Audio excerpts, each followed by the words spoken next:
Love with God channel. Daily gospel. மத்தேயு நற்செய்தியிலிருந்து வாசகம். அதிகாரம் 10, இறைவார்த்தைகள் 7 முதல் 13 வரை.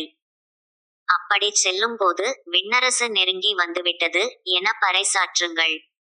நலம் குன்றியவர்களை குணமாக்குங்கள், இறந்தோரை உயிர் பெற்றெழச் செய்யுங்கள், தொழுநோயாளரை நலமாக்குங்கள், பேய்களை ஓட்டுங்கள், கொடையாக பெற்றீர்கள், கொடையாகவே வழங்குங்கள். பொன், வெள்ளி, செப்பு காசு எதையும் உங்கள் இடைக் கச்சைகளில் வைத்துக் கொள்ள வேண்டாம். பயணத்திற்காக பையோ, 2 அங்கிகளோ, மிதியடிகளோ, கைத்தடியோ எடுத்துக்கொண்டு போக வேண்டாம். ஏனெனில் வேலையாள் தம் உணவுக்கு உரிமை உடையவரே.